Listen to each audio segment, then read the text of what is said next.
Hello, my History 461 students. This is your Professor Donald Earl Collins. It is week 2, and I want to go over some material for weeks 2 and 3 of the course. We're in the period known as Jim Crow, the era that roughly runs from about the 1870s, mid to late 1870s, pretty much until more or less the year I was born, 1969, give or take a couple of years either way. Some people would argue that this period for African Americans has not really ended yet. Some people argue that the height of Jim Crow pretty much ended around the time of black migration to the urban north and other parts of the U.S. It's a mess in a nutshell. This is a very messy period, a period where it was very disheartening for most African Americans, to be sure. So I just want to go over some main themes for weeks 2 and 3 around this. I don't want to sugarcoat this. This is not an easy period to talk about.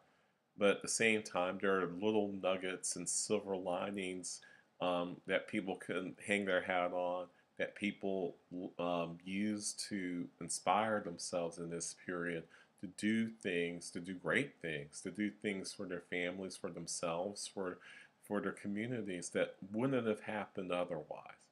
So that's something you can hang your hat on and take into account in the process.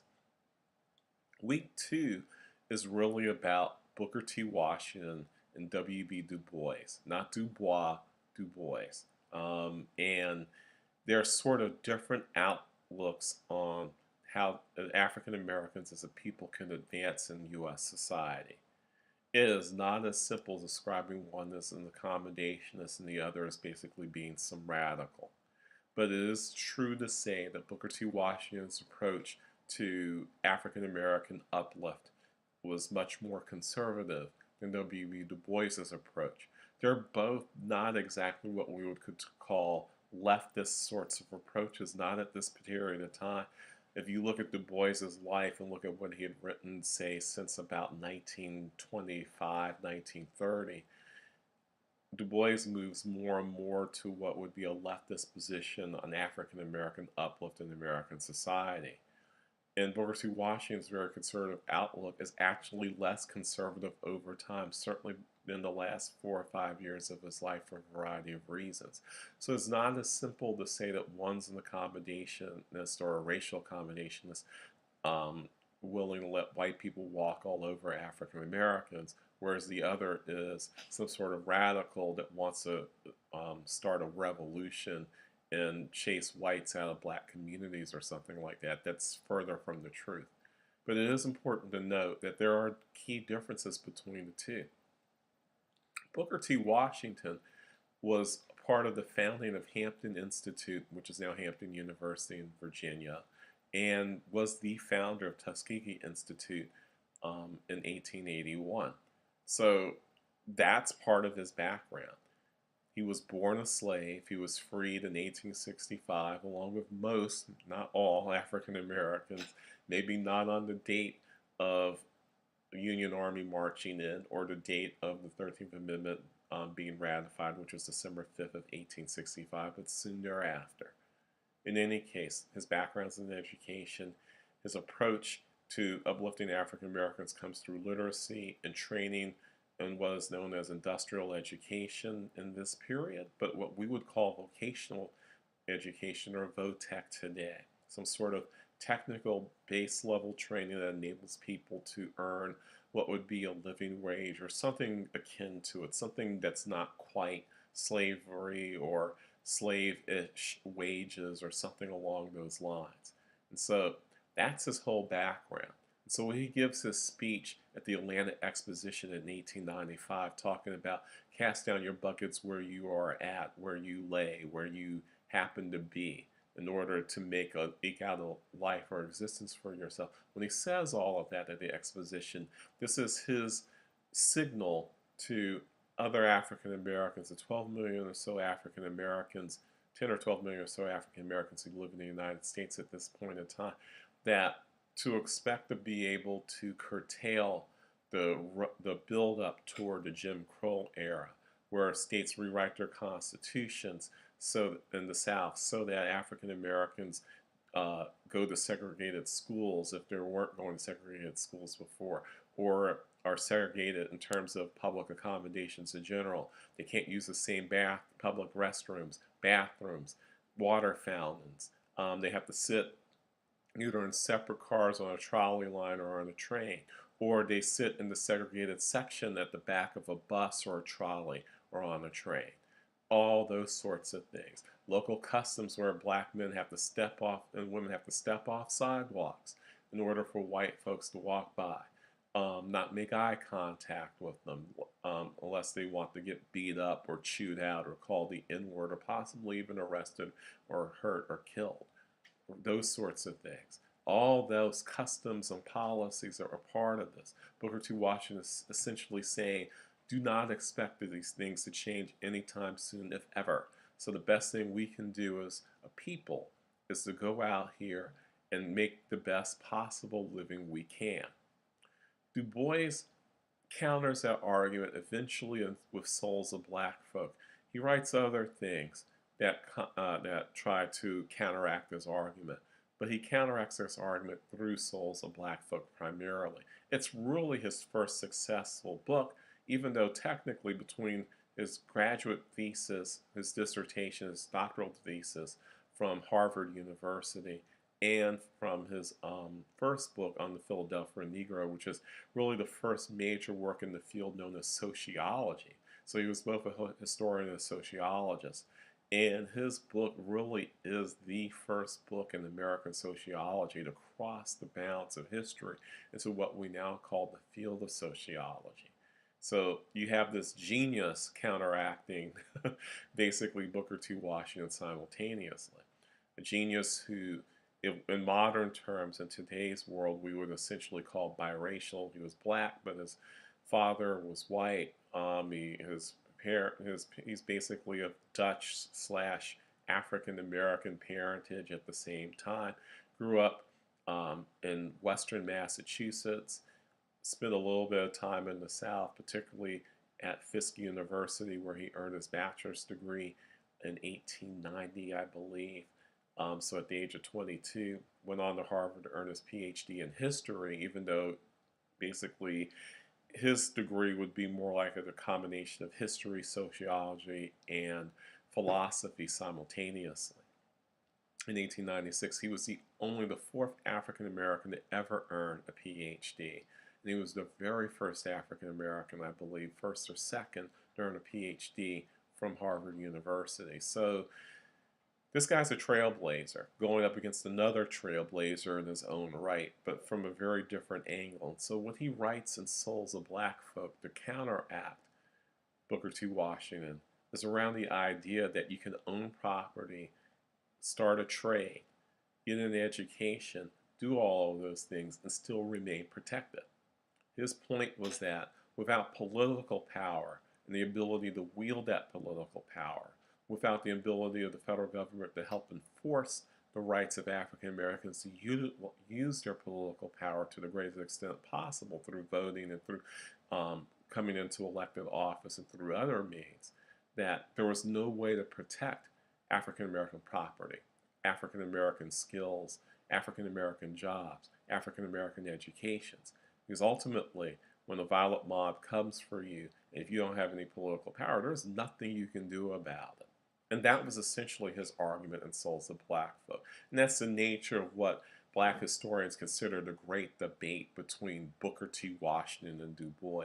But it wasn't a debate. It's not like Booker T. Washington and W. Du Bois ever got on stage and basically went at each other and said, hey, let's debate this thing out. It became more a battle between the power elites within the African American community, those who had the ear of white philanthropists like William Randolph Hearst,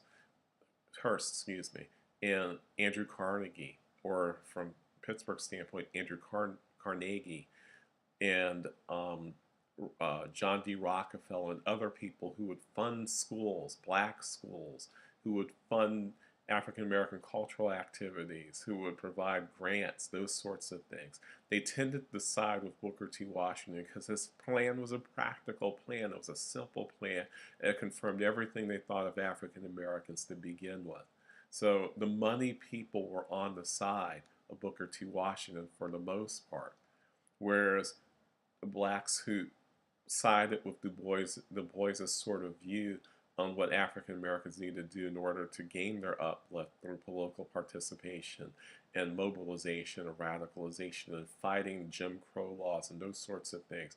Those people tended to not have the moneyed white folks on their side. They might have occasionally had the ear of white politicians, but for the most part, they were not able to make a lot of inroads with the white power elite in the United States.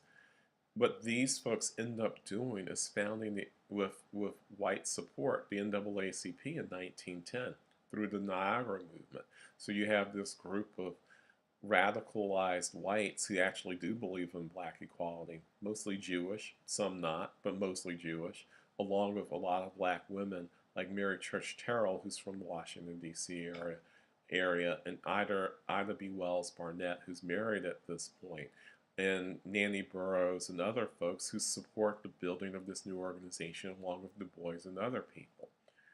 That's essentially what's going on among the power elite in a nutshell. Meanwhile, Jim Crow is still rolling. There are race riots going on periodically that both sides have to respond to. In Wilmington, Delaware, and Houston and Brownsville, Texas in 1906. During the period of World War I, in East St. Louis, Illinois, in Chicago during the Red Summer of 1919, of course, Tulsa, Oklahoma in 1921, and dozens of others, if not hundreds of others, not so big and not so well publicized riots going on throughout the height of Jim Crow. And these are not race riots the way you and I think about them today. These are race riots, or what we call mini race wars, where groups of whites walk into black communities and burn them down, killing and maiming black people along the way.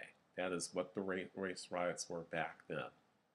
Usually, provocation came or something along the lines of something like Negro rapes white woman, right? Something like that. So that's what's going on. Periodic white violence, white vigilantism, often state supported, often with the help of the police, to burn down these communities, to lynch individual African Americans or groups of African Americans, to maim and rape and kill and hurt and take jobs away from folks who would dare say a word about whiteness or about racism, about injustice, about any of those things. So Du Bois and all of these folks were taking a risk. Du Bois and his folks found themselves in trouble in Atlanta in 1908 during a race riot in Atlanta, where parts of black Atlanta, which was basically West Atlanta, right outside of Morehouse University, what's now Clark Atlanta University, and Morris Brown and Spelman College. All those places were in danger of being burned down, and parts of those areas were in fact burned down during the riots in 1908 in Atlanta, Georgia, in part because the Negroes had gotten uppity during this period of time. Kind of proving Du Bois's point all along the way. Without political power, you cannot stop these folks. So if we're talking about whether this is a debate or not, Du Bois already won the debate through what actually is going on. But what Booker T. Washington and Du Bois could not anticipate was how African Americans would respond to all of these things in the long term, right? They didn't just cast their buckets down where they were, and nor did they just fight for power, fight against Jim Crow, although both of those things happened. Some African Americans figured out that it might be a good idea to not live in the rural South anymore. So some African Americans, usually through family connections, trickled out of the rural South to the urban South first, to places like Wilmington, Delaware, and Atlanta, Georgia, and New Orleans, and Houston, which unfortunately is going through a biblical flood situation right now, as well as Washington, D.C., and other places, right? But that's only the first step and what's a larger step of migration. What was the biggest seal on migration of African Americans, it wasn't white violence. You know, people wanted to escape the violence that was happening in black communities throughout the South. People wanted to escape debt peonage and sharecropping. They wanted to escape illiteracy for the future of their families. But there was just one problem. Going up north to the industrial north during the second wave of the Industrial Revolution of heavy industry and steel and coal, steel plants, meatpacking plants, coal mines, etc., there are plenty of jobs, but those jobs typically went to migrants, immigrants from Southern and Eastern Europe at the time. The Poles, Jews, Italians, Greeks, other groups tended to fill those jobs. But World War I and the result of World War I in Europe shut off all that immigration. So over the course of the 1910s, going into the 19 teens and 20s, more and more African Americans realized there were actually good jobs, relatively speaking, to sharecropping up north. And so they started to come up north in larger numbers and move out west in larger numbers. According to the U.S. Census, about 500,000 African Americans left the South for places in the urban North, Midwest, and Far West between 1910 and 1920. But most of those people left really between 1916 and 1920 with the help of black newspapers like the Pittsburgh Courier and the Chicago Defender and the New York Amsterdam, the Washington Times. Not today's Washington Times, the Washington Times of the period of time that was a weekly newspaper, black newspaper. Those newspapers helped African Americans move up north, advertising jobs, advertising opportunities, advertising educational opportunities, and so forth. So about 500,000 people moved in about a 5-year period, and an additional 1 million African Americans moved during the 1920s. 1.5 million people, or approximately about 20% of the black population of the South, left in a period of roughly 15 to 18 years, give or take. That's a lot of people. Just abandoning farms, up and leaving, etc., etc. And whites did try to stop them, but there were too many to stop, and they were too hard to stop. In this sense, it's actually a success story. African Americans are moving north, some cases with their families, some cases without their families, to establish themselves before they call on their families to move up north in order to find work. And they do find work. It might not be as well paying as the jobs advertised, but it's sure a heck of a lot better than working in sharecropping. These might not be great cities for them. They're in segregated communities, to be sure. There's white hostility to be faced, and occasionally, as a result of the post-war period recession, a race riot in places like Chicago that I've named, in East St. Louis, Illinois, in Washington, D.C., where the uptown community that's now around U Street and Cardozo today took up arms and started shooting at whites that were trying to burn down their buildings. In New York and 100 other cities throughout the country. Despite that, blacks are able to build these communities and use public schools to get a better education for their kids, in some cases for themselves, to find better work, to establish themselves as communities. Harlem becomes a fully established black community in this period. The uptown section around Howard University in D.C. is the same thing. And if you go through the south side of Chicago and parts of West and North Philly and places like Baltimore and other places throughout, you're finding these larger black populations carving out a sense of community in this period. So that's what we're talking about in this period that's at the height of racial segregation and exclusion and white violence towards African Americans and race riots. All of those things are going on, to be sure, and they're all negative. But creating communities, particularly urban ones, is not an easy thing to do. Not with poverty, not with threat of violence, not with all those things. And yet this is what's happening in this period.